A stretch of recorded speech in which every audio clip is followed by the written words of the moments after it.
thank you all for organizing this, and thank you all for being here. I'm excited. There's obviously, this is a hot topic.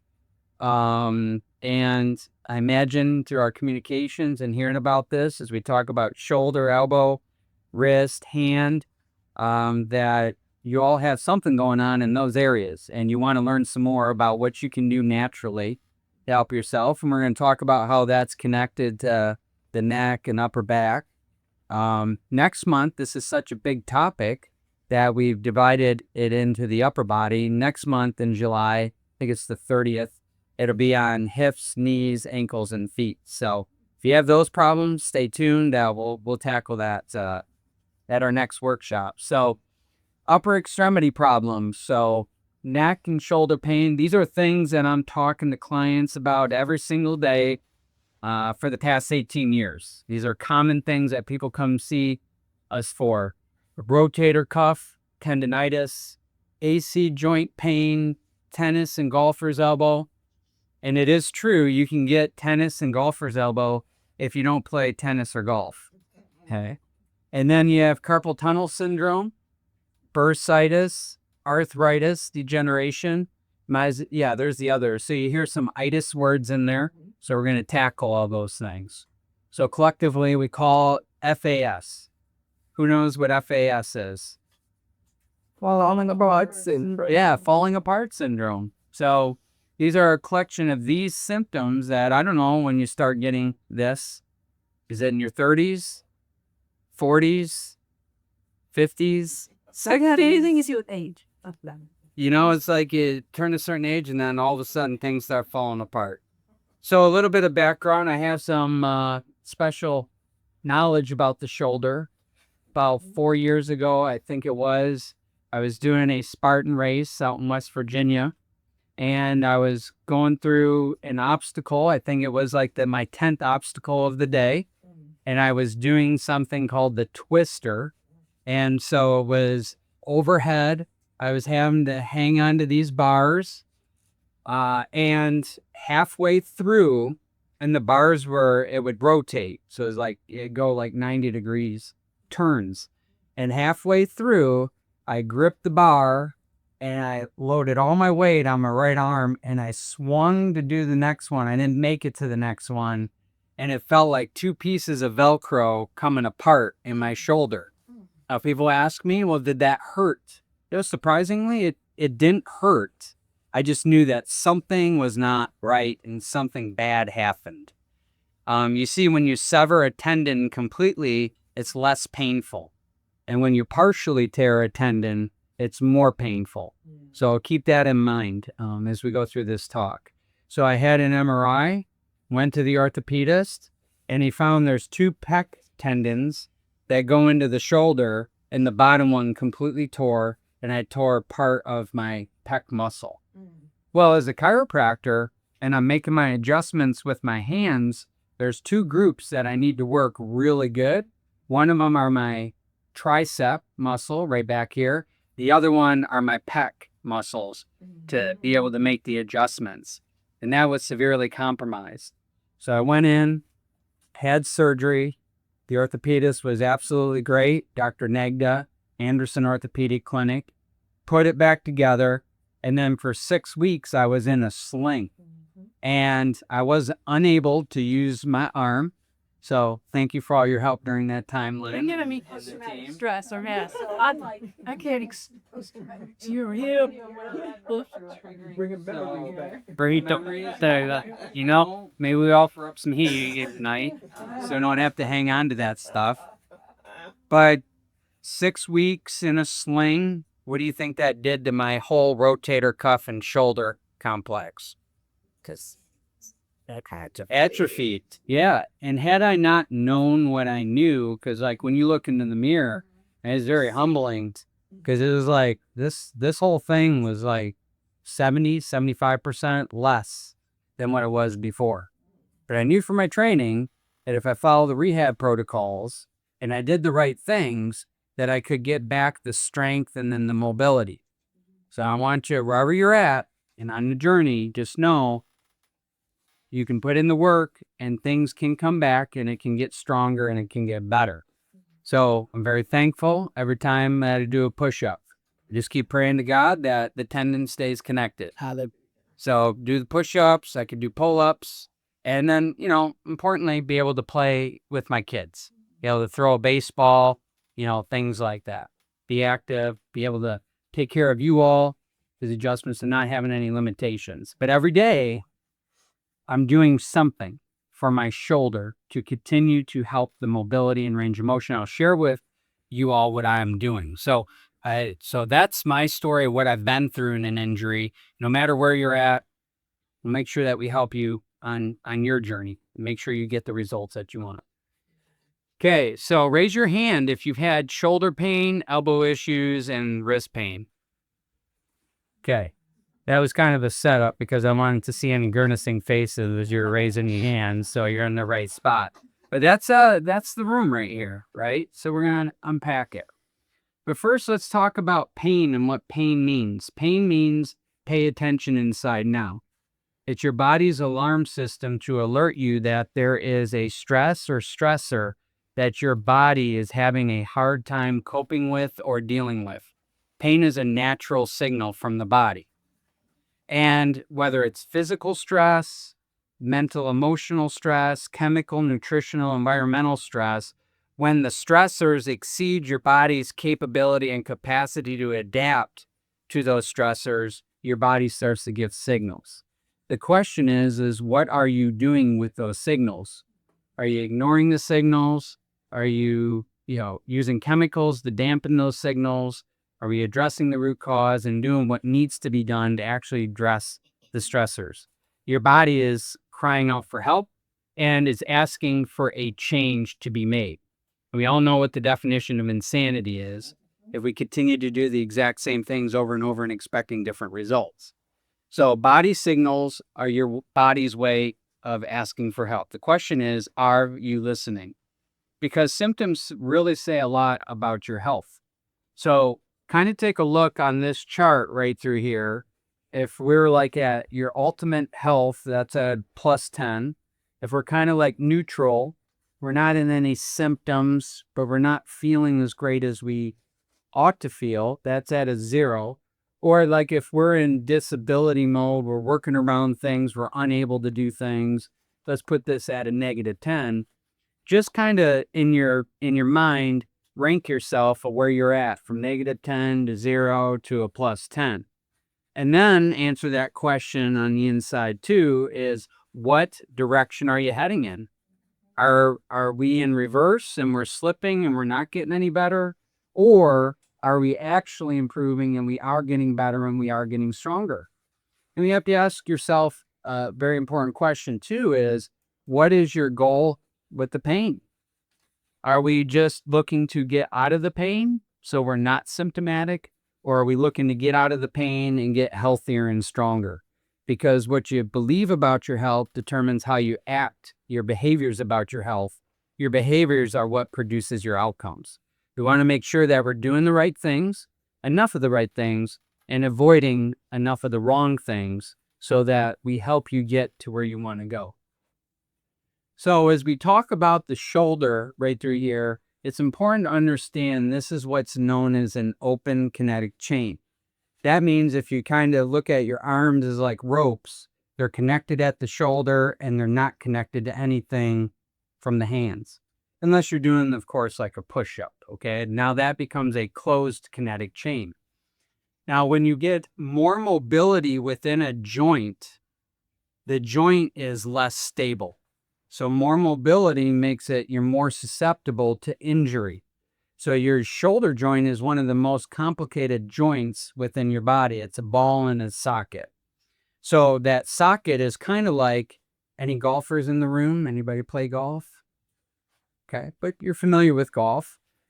Picture a golf ball on a tee. That's about the ratio of the ball into the shoulder socket. So you can see big ball, small socket, range of motion. There's lots of ways that you can injure your shoulder because it's an open kinetic chain. So let's review a little bit of anatomy right through here of what the upper extremity is. An extremity is an appendage to the body. Next month, we're going to go through lower extremity. Upper extremity is your shoulder. Your shoulder is made up of three parts when you say your shoulder. You have your shoulder blade or your scapula. You have your collarbone or your clavicle. And then you have your humerus. Get it? Funny bone? Okay. So that all comes up and define those three bones form your shoulder joint. So I happen to have this handy little model right here to show you. Here's the shoulder blade. The red is your rotator cuff muscles. Here's your arm coming up. And then this is your collarbone right through here. And this forms your shoulder joint. There's actually 14 muscles that attach to your shoulder. That's why it makes it so complicated. Coming off of the neck, the ribs, the thoracic and mid back. And then you have your elbow, your wrist, and then your hand. Your elbow has three bones. You have the lower part of the humerus, and then you have the ulna, and then you have the radius right through here. That forms your elbow joint. And then your wrist is made up of carpal bones. Tarsal with a T are in your foot. Carpal is in your wrist. You probably have heard, and we'll talk about tonight, carpal tunnel syndrome. Anybody know how many little bones are in your wrist that make up the carpal? There's 8 of them. So there's 8 small little bones right here before we get into the hand. The metatarsals, so on and so forth, and the phalanges. So the nerve supply comes from, the nerve supply to the upper extremity comes from the lower part of your neck and then your upper back area. This is C5 and then T1. So C5. So if you kind of feel in the back of your neck right through here, there's this bump. Depending, everybody's a little bit different. That's C7, that's T1, that bump right there. So we go 2 up, C5, and 1 down is at T1. And then these nerves that go out in between these bones form a plexus or a network called the brachial plexus. The brachial plexus is the main hum of nerves that go all the way down your arm and then into your fingers.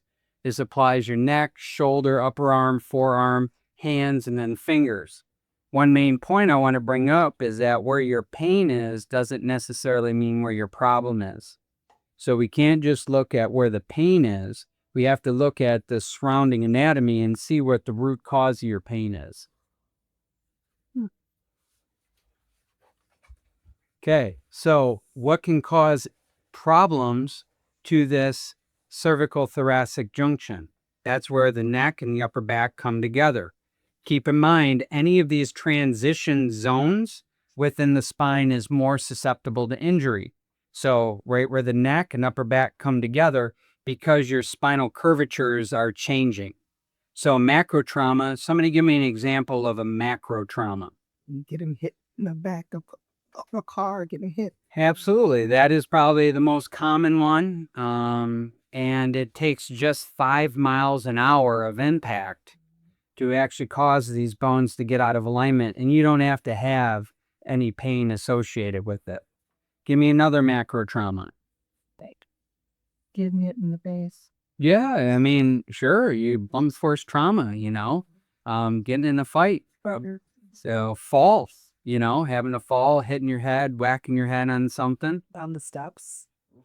Yep, that's a very common one. It usually starts out, Doc, you're going to be mad at me. But, here's what happened. I was in a rush and then, other examples of macro trauma. Sports injuries, falls, concussions, those type of things. Okay. How about also being born? Anybody here ever born? Okay. Birth process. Sometimes these things happen at birth and they're left undiagnosed because nobody's looking for it. And you grow and you develop into these problems later in life. So macro traumas is a big part of this. And then the micro traumas. Okay. Give me an example of a micro trauma. Using your mouse. Using your mouse at work. Absolutely. Just that slow repetitiveness Excel sheets, all these different, pages open on the internet, everything like that. And even like the touchpad, right? Okay. What else? What about posture? Yeah, posture, absolutely, 100%. And it's usually posture associated with tech. So any technology. So, everybody's got one of these. So we find ourselves like this, okay? Or at the computer, posture sitting. But we don't have to just limit it to in front of tech. It could be with driving. Could be sitting and watching TV. Not just on your couch at home, but it could be laying in bed. And then when you're laying down and you got 4 pillows behind your neck and you're doing this type of thing and you're watching your TV, it feels comfortable, but what is that doing to that part of the spine? So, trying to make it as real as possible to see where are these problems coming for you and how we get to the root cause and address it. But microtrauma is the slow, repetitive trauma that turns into a big issue down the road. You see, down in our mechanical closet, opened the door not too long ago, and there was this slow leaking drip that'd been there for some time. How did I know it been there from some time? Is anybody ever go to the Lake Caverns or go to caverns? Okay, remember the stalactites and stalagmites? The stalactites are tight to the ceiling, and the stalagmites might make it to the ceiling. Well, this was like a stalactite coming down from the pipe, and you can see all that calcification. Well, those stalactites and stalagmites are akin to like bone spurs into the neck. But these slow drips can be happening over time, leading to a bigger problem. You don't really feel it right away. Kind of go back to that illness, wellness symptom chart right there. You could feel good while these underlying problems are starting to brew behind the scenes. And then we overexert ourselves. We're doing too much. We didn't warm up properly. I have a story about that. I really wanted to win this tropical smoothie card for my kids. So they had all the dads at the elementary school line up in the morning to race. And I'm like, all right, I got these dads. I think I can take them. And so I get lined up and I'm going. And then ooh, I felt a pop in my hamstring. That was not good. But through these pains, I've learned because then it teaches me about what not to do. But did you still win? No. Michelle, You're so competitive. I just thought the fact that I could still walk, because I saw a team, they're like, hey, looking at me. So, but anyways, it's the micro traumas that then set us up for failure, because then we go do something. I always like to look at the seasons. We just got done with springtime. Now we're into summertime. People, after the snow creep melted, getting out and gardening and ripping up stuff and doing lawn work and then planting. And then now getting out walking more, exercising more and doing things, trying to make up for the winter because we were all snowed in and not moving and things like that. So the microtraumas are a big part of this. And those stressors lead to a condition in your spine affecting the C5 and T1 specifically we're talking about tonight, known as vertebral subluxation. It causes nerve irritation and interference, and it affects your body's innate wisdom to be healthy and strong. It affects the healing and regulation system within the body. And those misalignments affect the soft tissues. So this is where we get the itises. Bursitis. A bursa is a cushion pad filled with fluid in between a bone and a tendon. You have a bursa right through here. There's lots of bursas. Here's another one. The bursa is the hip. Those are probably the two most common bursas. But you get irritation. Soft tissue irritation to a tendon is called tendonitis. So irritation to a joint is called arthritis. So all those itises mean that there's increased inflammation. Another key point to take away is increased and elevated inflammation and leads to increased pain. So when we have more pain, we have more inflammation in the body. So less pain, we got to get the inflammation down. It affects the nerves, and then your muscles act instead of movers, they start to lock down the joint. And this is what happens when things start to get tight around a specific joint when it's injured. The muscles will start to spasm. And then we lose imbibition. Imbibition is where we get the proper movement of the vertebrae, where it's a pumping mechanism to get the healthy fluid into the discs and flush out the toxins. After adolescence, your natural blood flow to your spinal discs stops flowing. So your body requires specific movements to get the blood flow, the nutrients into the discs, and flush out the toxins. See how when we become sedentary, that can be a problem? Because now we're not moving and the body's pumping mechanisms and healing mechanisms start to get downregulated. The joint starts to become fixated and stuck. And then arthritis, like the stalactites and stalagmites, and degeneration starts to occur. So when we take x-rays of your spine, we can see roughly about how long that degeneration has been going on in one's life and how long these problems have been building up. So these subluxations affect all these issues, whether it's neck, shoulder, arm, elbow, wrist, hand. And it's not just pain. It could be numbness. It could be tingling. It could be weakness, loss of sensation. All those things can be happening when you have nerve interference and then subluxation. So we're going to dive into the shoulder, and then we'll work our way down right through here. So shoulder, rotator cuff pain, tendonitis, bursitis, frozen shoulder, thoracic outlet.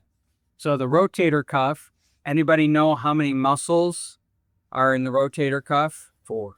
There you go. Good job, Dan. There's 4 rotator cuff muscles.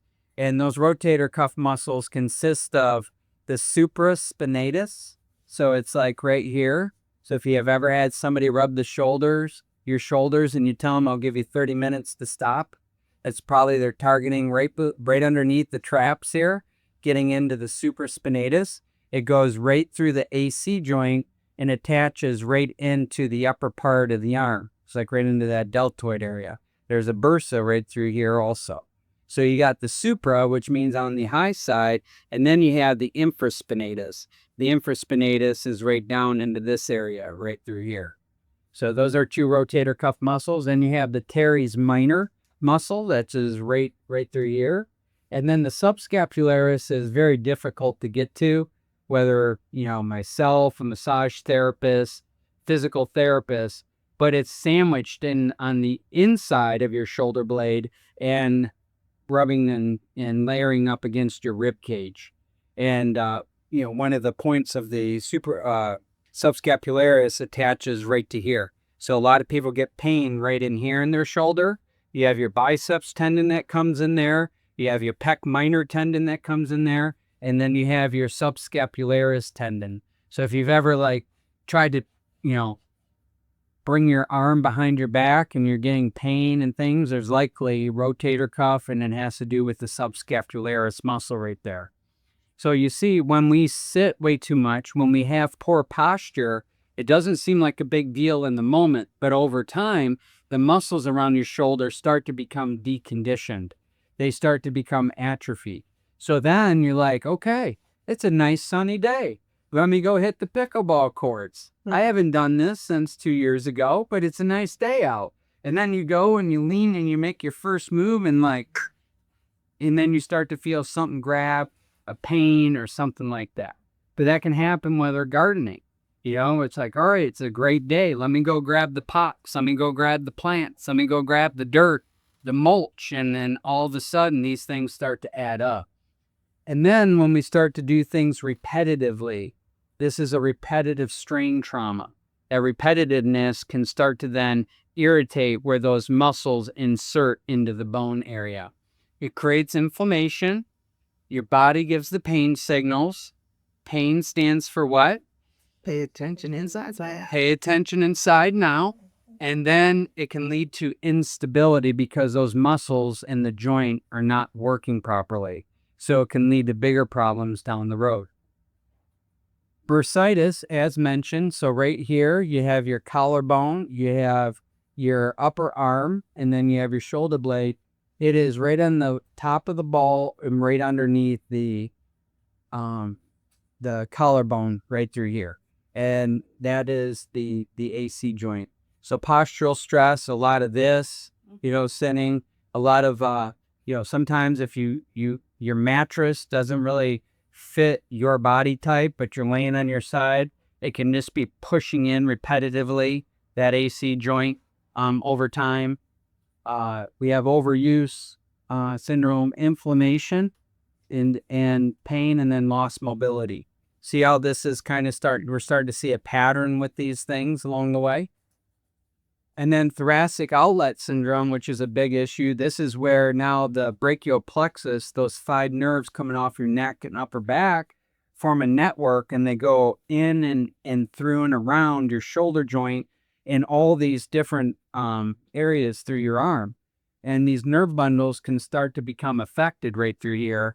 And that could be the macro trauma. The micro trauma is a posture, poor posture, improper lifting, starts to impinge the nerves, inflammation, pain, numbness, and tingling. And that one starts to affect the whole upper extremity along the way here. And, some things and triggering things, backpacks these days for our kiddos should only be 10% of body weight. So think about it. If you're carrying a backpack, doing anything or carrying things, 10% of the body weight right there. And then carrying the groceries. I try to do this all the time. My competitiveness, try to, see how many, the fewest number of trips I can get to bring the groceries in. But just that pulling down, opening doors, getting cart keys out, all those things here. And then when, wearing that big purse or a bag on your shoulder, or just what ends up happening, and how your body has to compensate for that. That can cause subluxations. And even these days, we got the man purse out there. You see those more and more. So same principle here. So the shoulder problems are really related to C5, 6, and 7, and then T1, 2, 3, and 4. So really, as we take a look at this on the spine, we're really analyzing from here to here and all in this area right through there. Okay. So when we have elbow pain, different types of pain, that could be the bursitis. You ever have or seen anybody, it looks like they get a swollen golf ball on their elbow? So I've seen that. A lot of times it's just simply because we've had our elbow on something for an extended period of time, long car rides, sitting at the computer at the desk, leaning when we're sitting, and then it just starts to put a lot of pressure here, and then it starts to swell up and then balloon up right through there. But other things would be tennis elbow and then golfer's elbow. So baseball, okay, I've been dealing with these over the past couple seasons. So throwing the ball, then it started right through here for the whole season. I was having pain every time I threw. And then it started my bone right through here started to grow a little extra. I could see that it was putting too much strain on there. You see, where the tendon inserts into the bone, when there's more strain on it over time, your body sees it as a weakness. So what does it do? It starts to deposit more bone growth. That's where bone spurs come from the neck, but it happens through all these joints within the body itself too. So I was able to work through it. There were things that I was able to do. I'll share those things with you. And then last season, then it was really hard for me to grip the glove to catch the ball. So the throwing was fine, that resolved. And then this thing went on for about 3 months. And it was the pain of like gripping the glove. And that was more on the inside right through here, more of like the golfer's elbow. Not playing any tennis, not playing any golf, but these things happen. I was grateful that it happened because I didn't really have those issues before. So I could start to empathize with my clients who have had those issues. Oh, this is what it feels like. Here's what I have done to be able to resolve those things. And so right here, the tennis elbow is the outside right through here. If any of you have talked to me about elbow pain, and I apologize if I find that spot and go, is it right here? Just like, that's the spot. That's the inflammation. And so the tendons get overly used. They get inflamed. They get strained. So think of strain. The T means for tendon. Sprain means for ligaments. That's how I remember that. And we have inflammation and then pain right through there. That's what tennis elbow is. Golfer's elbow is like right on the inside, right through here. But this could be lifting weights. This could be repetitive use, different activities in the house, outside of the house, things like that. Being on the computer, those type of things.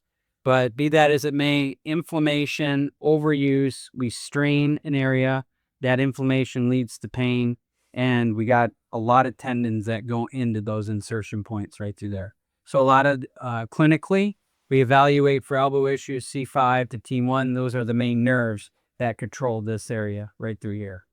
Wrist problems, pain, numbness, tingling, weakness can be carpal tunnel syndrome.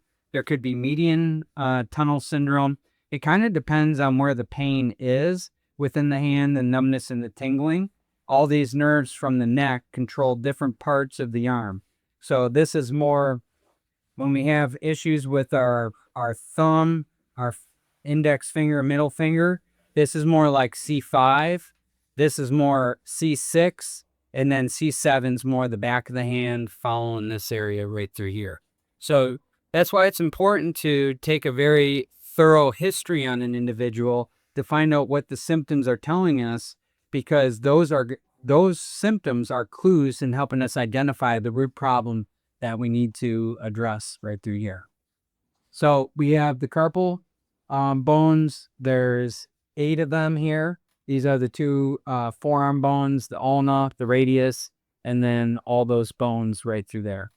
And it was kind of cool. In chiropractic school, we would, instead of doing high fives, we would do high pies. And that was for the pisiform. So we would go in there like this and then hit. It's kind of a fun thing in chiropractic school, so I just wanted to share that. It's kind of like a dad joke and a chiropractic humor, just like Netflix right there. So High pie. yeah, that's how. Give me high pies. It's like when you go to a chiropractic convention, instead of saying how you doing, they're like, hey, can you check my C2? True story. That's really how it is. Hey, I was at SI joint doing over there.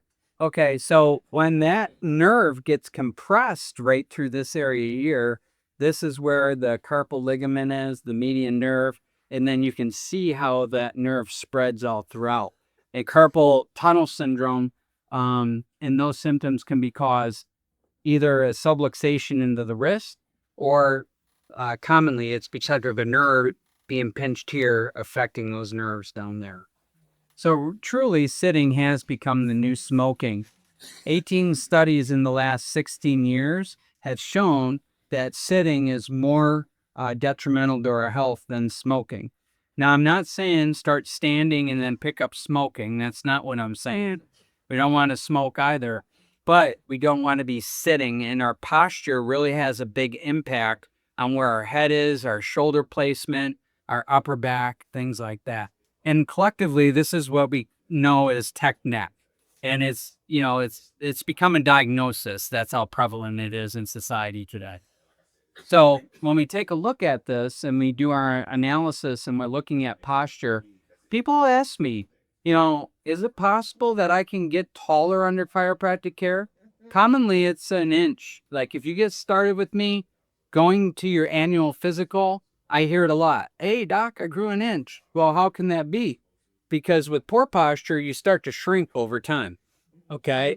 It's not because your bone is deteriorating and things like that. It's because of posture. And you might have seen family members like this start to be like this over time. So we want to avoid that. We want ears over shoulder, shoulder over hips, hips over knees, knees over feet.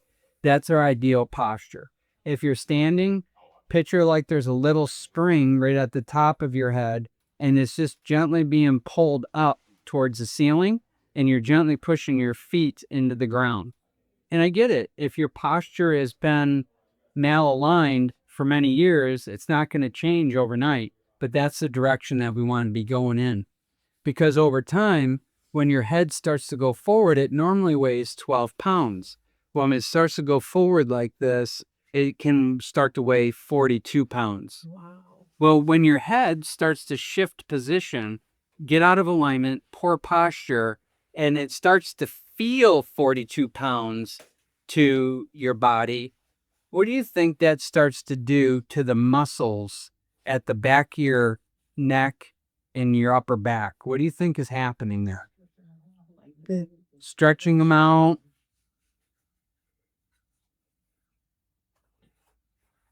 They're being overworked. They're being overworked for sure. And what happens when a muscle starts to get overworked? They start losing elasticity. Yep, starts losing elasticity. It's like a rubber band. You keep pulling it. It's not going back to its original dimension. It's inflamed. Pain. It's inflamed, pain, Tired. tightness, stiffness. So, if you're and that's all part of the big picture, the subluxation right there. So if you're noticing tightness, stiffness, that's code word for inflammation. You don't have to have pain yet. Anybody here like to bowl?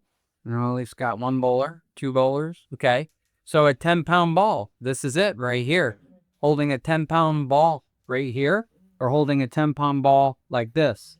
Which is easier? Yeah, this one, right? But we live our life, we're in this position right here. And then our head starts to go down. And then this is where our work is and where we're focusing. We're lucky if we get it like up to this area right through here. This starts, what do you think is happening then we talk about the tendons? What's happening to the ligaments? They're getting overstretched. Overstretched, yeah. That's where we start to get sprains. You're overstretched, they lose their hold. Ligaments are to hold bones together. So if they get overstretched, now all of a sudden we start to create some instability within the joint.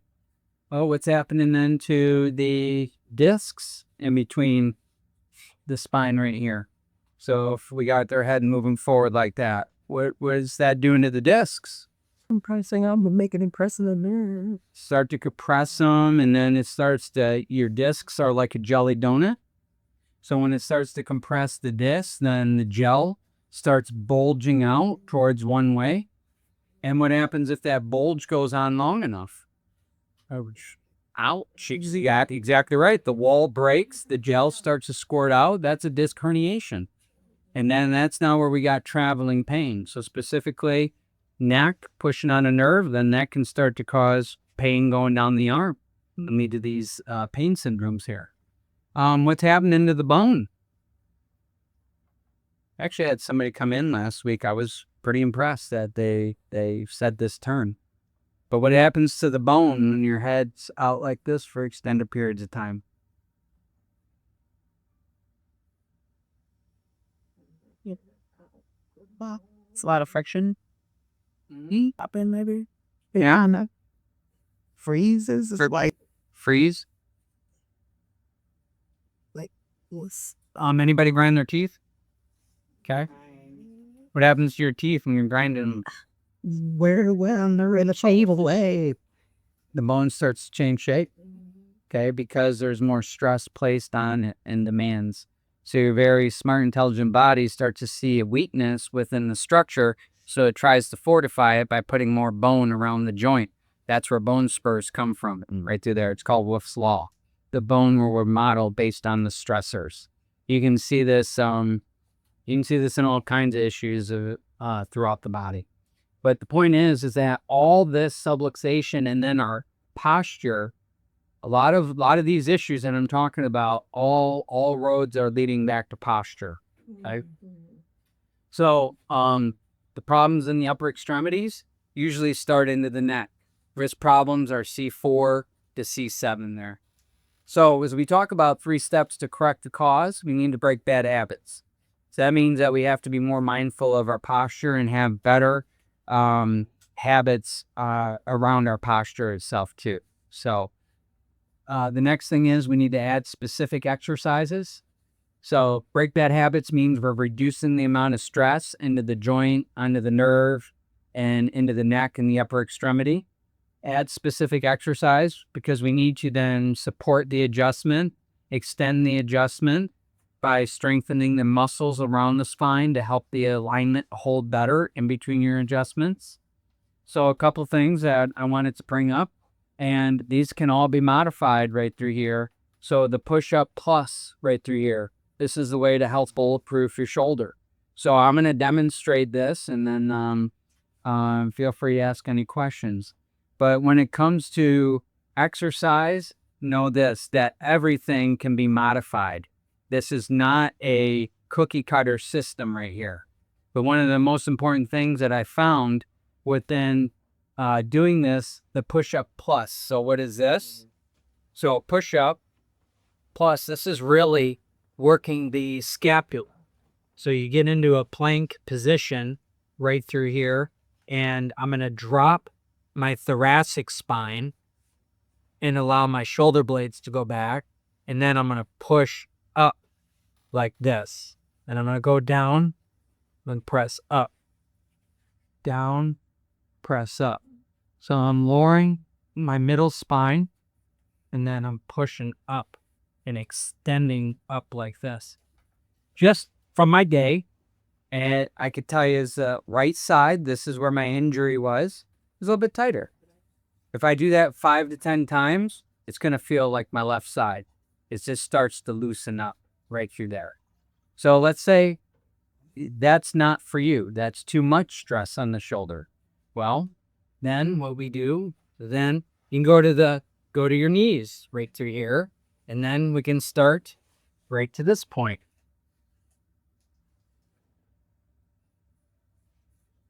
Okay. And then if that is too much, then we can simply find a wall and then just go where we're comfortable and do this. Same principle. Now we're just putting less stress onto the joint, meeting our body to what it's able to do. Okay. Dude, what about plank? Does that do the same things, the plank? Planks are great. So that has a plank part to it, but now we're really wanting to isolate some of those shoulder muscles right there too by getting some motion into it. You could do a plank, and that still be beneficial for your shoulder. Just holding it just like that. That would be isometric contraction. So when you're holding it, this one would be eccentric contraction of the muscles. So they're in the same family, and those two can complement one another. Okay. So what Dave was saying is getting into a plank and then just holding this. So when we're into a plank right through here, Oh, the elbows. you can do that one too. Or make sure you got your core, so you got your belly button going into your spine. Squeeze your quads, squeeze your glutes for holding the plank. And you want to find a neutral spot for your neck, looking in front of you and holding that position there. Now, we can go down into this area right through here, and then we can get into this one also. And that can help stabilize the shoulders and then work with the core there. But for that push-up plus, we're really just trying to get those shoulder blades moving here and gliding, okay, around the rib cage. Wall angels, you can also do a floor angel. This can be done onto the floor. But the truth of the matter is that most people should not be moving their arms in the beginning of doing a wall angel, okay? So let me demonstrate. We'll borrow this wall. So Lynn actually taught me this at Fitness Together before she was here. And so this is what we need to do. So you need to have buttock, shoulders, head against the wall. And then we're going to go ahead and bring your elbows to the wall. And then the next thing that we need to do is we need to get the wrists. See how tight I am? So I need to get the wrists to the wall. And then once we get that, then we can talk about actually movement. But you shouldn't be moving on a wall angel or a floor angel until then you can actually get that range of motion right through here. So what am I feeling? I'm feeling like my infraspinatus is about to go into a spasm trying to do that. That's on the right side. So that's the muscle right back here. So these are things that I notice when I'm doing this that I need to work on also. And once you get that range of motions, then we can start to bring your arms up and bring your arms down through here. And then we can work on that range. What I found with soft tissue is that if you go at the correct pace, slow and steady, and you don't overexert, and if you can do small chunks at a time without being overly aggressive, typically the joint, the tissue will respond to that stretch, but it takes time. Because you got to be thinking, on average, we sit at least 8 hours a day. 8 hours a day, we'll say 5 days a week, that's 40 hours a week. 40 hours a week, 50 weeks out of the year, that's 2,000 hours. So we can't expect that all of a sudden, automatically, we're going to be able to get into these positions. We got to give it time, okay? And then the reach, roll, and then lift. And so we get into like a child's pose position here. And then you go and you reach, then the thumb goes up, and then you work on lifting your arm up off of the ground right through here, and then return. And then you come up like this. Good. And here. So this will work out tight muscles. My son has learned a lot about this pitching in baseball. He throws hard. And so when he's throwing hard, those muscles cool down and get tight. So then he goes to throw and he's doing warm-ups. And the next thing you know, he's like, Dad, I got pain in my shoulder and my elbow. Uh-oh. So there's a specific set of stretches for pitchers and baseball players using J-bands or like the tubes that he goes. And what's cool is he understands now that when he stretches and strengthens the muscles of his shoulder, he not only plays pain-free, but he can throw a lot harder and more accurate. So the point being is that we got to work these muscles right through here, because as a physical therapist, Pete Egoscu, great book called Pain Free, talks about is that we pretty much live our lives into a little box like this.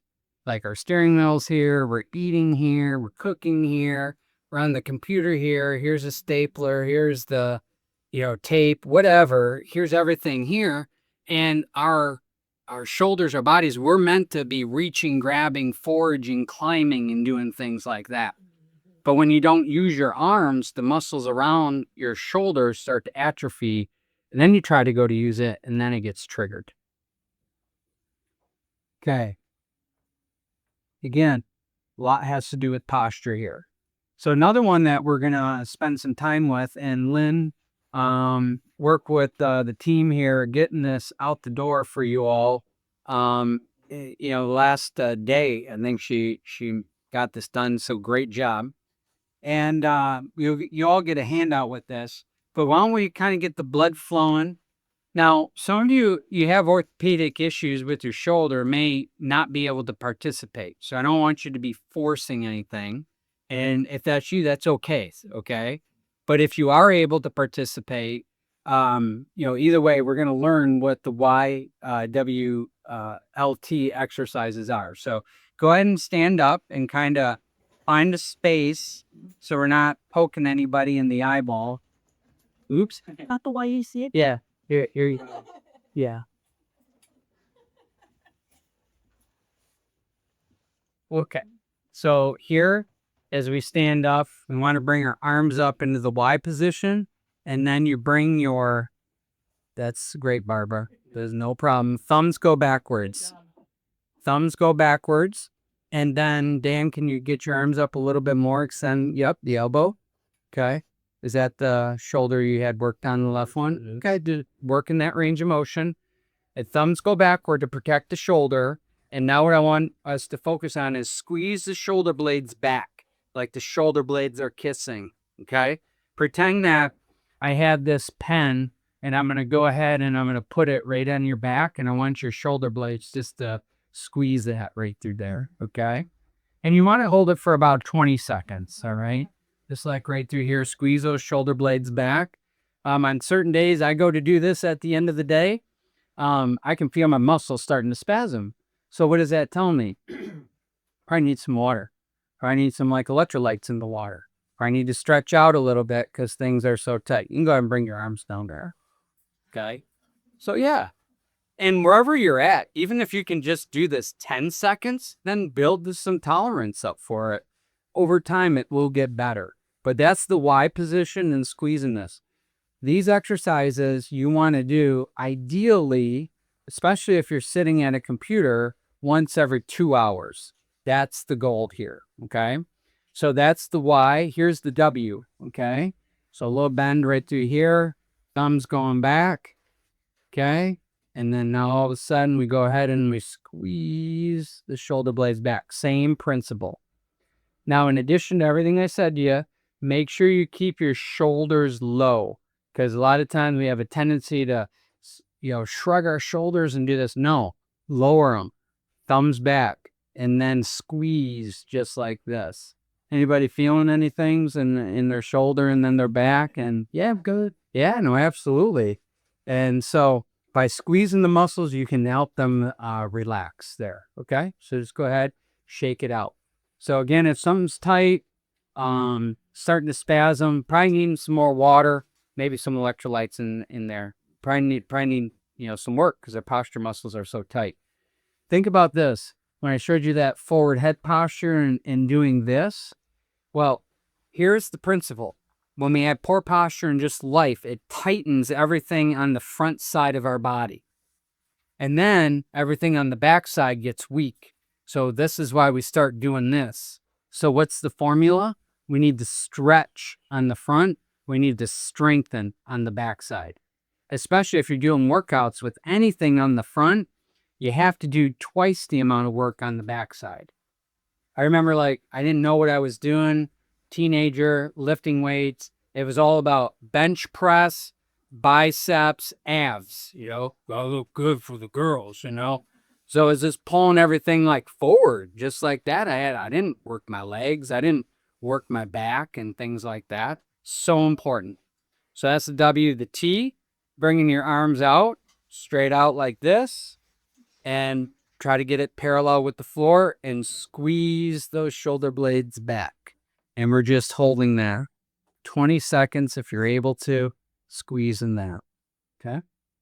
All right. Good. Go ahead, shake that out. And then the last one is the L. So this is like the lower one. So bring your elbows down to your side and then squeeze those shoulder blades back. Yeah, just like that. You know what? If you're not able to do this every 2 hours, do it once a day. Just get started. And then you'll find that by doing this, it'll get a little bit. I don't know about you. How do you feel afterwards? I have better range of motion right now. I can tell you, everything's moving looser and everything like that. I feel sore. Yeah, sure. So that soreness can be a good thing because now it's shown that we're starting to loosen things up. Okay. What's the importance of the thumbs? And I remember one other time you said with palms up, we did something. Mm-hmm. Yeah, that palms up. Yeah, that's probably arm circles. The thumbs back helps protect the shoulder joint. It's the optimal position for the shoulder. Okay. So instead of doing this and then trying to go back, it's not a good position for the shoulder. You'll create some impingement right through there.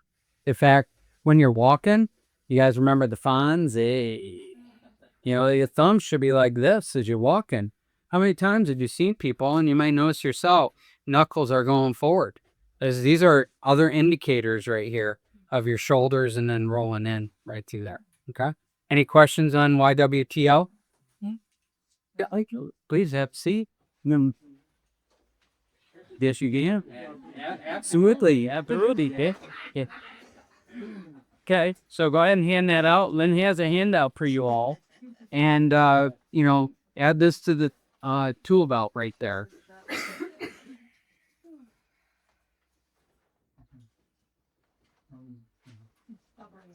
Cindy. The one tap I did it, it's give me free. That's my hair. All right, so we're just about done here. Y'all are doing great. A couple other things I have up my sleeve. Okay, foam rollers. I love foam rollers. I love them so much that I have one on each floor of my house because I don't want to go looking for it. Thing about when it comes to health and wellness, you just want to remove the friction. If you have to go look for something, if you have to search for it, if there's any extra work having to do it, your chances of going to do it go down. So I forgot to bring my long 4-foot roller, but this is one of the things I love for rolling out my mid back. And you just start at the base of the rib cage, give yourself a hug, and then you're rolling just like this. This is so good at working out the mobility of your thoracic area to help with your posture and help with these upper extremity issues. And that's about the long and the short of it right there. I don't do it long. I go maybe 5 to 10 swipes right to there. You can, as you give yourself a hug, you might get more of the right side of your spine slightly. And when I mean slightly, I mean slightly roll to your right. I had somebody like go right to their right and they're rolling right on their ribs. Like there's not a lot of muscle there. Okay. You're going to injure your ribs. Okay. So don't do that. Nobody likes rib injuries. Hug and then slightly go to the left, and you can target the muscles in that channel on the left side of your spine, right through there. All right, pop quiz time. Let's talk about spinal hygiene. Spinal hygiene, there are how many different layers of spinal hygiene exercises? 4. Yeah, that's right, exactly. All right. Who can tell me what's the first step? What do I always tell you to start with when it comes to spinal hygiene? What is the number one thing out of those 4? If you did nothing else but this one on that, what do you do? Okay. Yep. That's the pre-work. That's the pre-work. You know, there's a theme because when we're dehydrated, the soft tissue, the tissues of the body, the joints are going to be stiffer. Okay. So, all right. Going once, going twice. Okay. Posture. Yep. All this will be theme to help the posture, but there's one specific thing that I'm looking for in there. Okay. I'm on the phone a friend. I'll be your friend. Okay. Stretching. So we're going to, each one of your vertebrae in your spine has how many range motions? Yeah, it has to go through 6. If it's missing any one of those 6 ranges of motion, that's subluxation right there. So can anybody tell me the 6 neck stretches? You just used to have them up by the vibe plates. That one was well, that's a really good one. Those were some advanced ones. Okay. 'Cause I think that one had even like turning your head like that. So here are the 6. You look down, All right.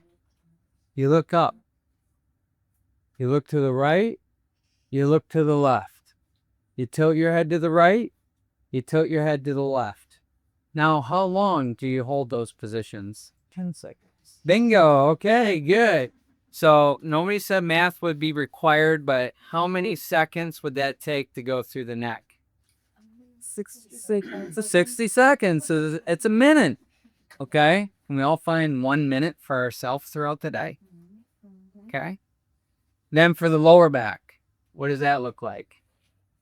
Then now, touch your toes. Yeah. Then forward, touch your toes, and go back, lower, then to the right, then to the left, and then to the right, and then to the left.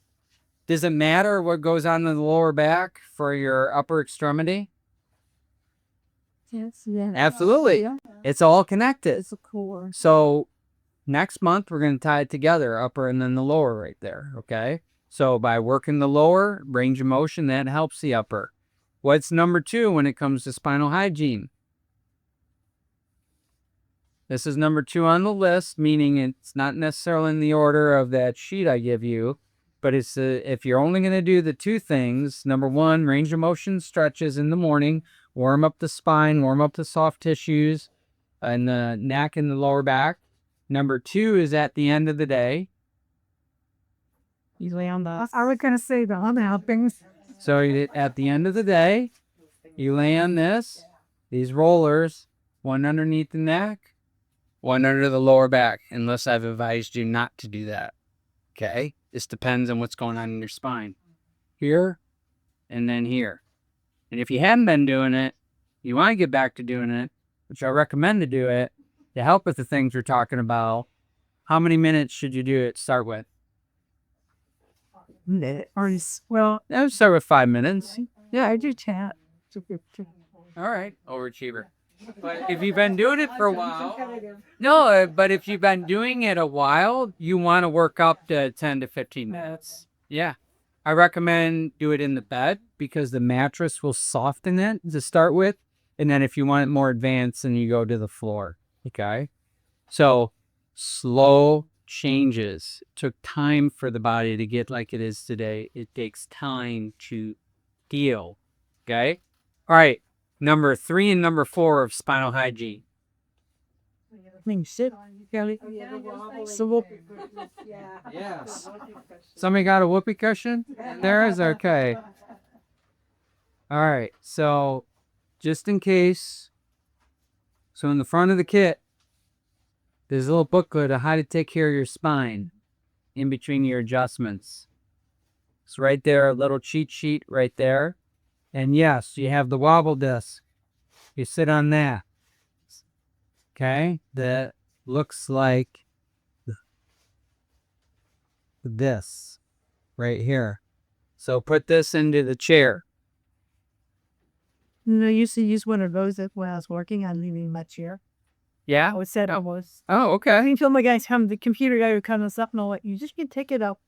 I started learning a long time ago the raise right because it keeps your. Mm-hmm. Yeah. Of course, you would try balance. Yeah, absolutely. So it's going to cause those muscles to work. So what do we do on this? So we go side to side. This 20. Super simple. So what I'll tell you in my spine, left side's always tight. Working all day on patients, you know. Okay. So it gets tight. Right after 20 of these, it feels just like the right side. So it's back to normal. Okay. And then right here, then front to back. So like a plus. So you're going. So you notice where my head and shoulders are? I'm not like doing this. Okay, the work is coming down here. Okay. And then we're feeling spicy and feeling good. And we'll do the hula hoop. You go counterclockwise, clockwise, just like that. Okay. It's really good for imbibition, getting the fluid in and out of the disc so the discs stay healthy and stay mobile. And the fourth and final part of the spinal hygiene exercises. Must be the bands. Well, it's the bands. Yeah, absolutely. So you put the bands, you put it right behind your head, and then you anchor it right here, and then you're pushing back to a count of 5, hold it for 5, release for 5. And you do that 5 times. That helps strengthen those neck muscles. And what I find when I do that, I have better range of motion and I can go back further. Okay. Now, if you're dealing with any elbow issues, I have all the specific stretching protocols and exercises, rotator cuff, shoulder impingement, tennis elbow, golfer's elbow, carpal tunnel, like all these things to help support your adjustment and extend your adjustment. But I will tell you, this was a game changer. I thought I could do all the exercises and didn't need to use this. And I found this extremely helpful for me. So when I was dealing with golfer's elbow right through here, so then what I needed to do was take this, and then I just started doing this 10 times. And I tell you what, it was a game changer. So sometimes it's not just about stretching. We got to strengthen to then help support the tissue, come under tension to make it more ready to take care of the jobs and the things that we need to do. So you bend it here, and then you go forward, and that's the other direction, and then you can repeat. You can get these off Amazon. The red is the easy. You can get a 3-pack, red, green, blue, medium, and then the stronger one right through there. And then you can progress through it. But I think it's worth the investment there. If you need a stress ball, You know, we got these right here. And then this will help with the grip. That can always help. That right there. Okay, so if you have upper extremity issues, what should you do? We get checked for subluxation. And that's what we do in our office. Chiropractors are the only trained professionals to look for incorrect subluxation. We don't test, or we don't guess, we test. We have instrumentation, those nerve scans, your core scores, the surface EMG, the nerves and muscles, the inflammation, heart rate variability. All that is telling me how your nervous system is adapting to stress and handling physical, mental, emotional, chemical, nutritional, and environmental stressors. X-rays are very important, and then also posture and chiropractic evaluation. So in order to know if you have that, you get checked. A doctor once said to me, procrastination is the thief of health. Sometimes we think it's going to go away. Better to be proactive now, see if something can be done, figure out a plan of action to then help you with your goals. Because life's short.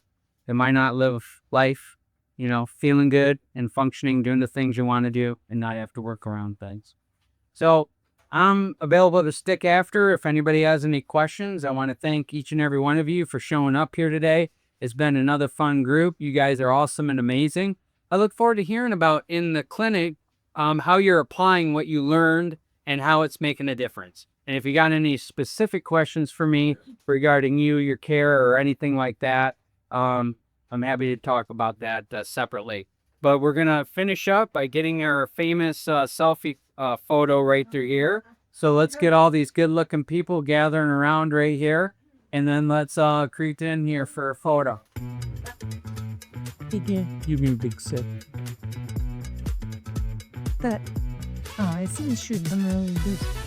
Okay. Everybody's looking good. Okay, here we go. 1, 2, 3. Cheese. FAS. All right. Thank you all for being here. Have a wonderful night. I hope you see you in July to the next workshop, part 2.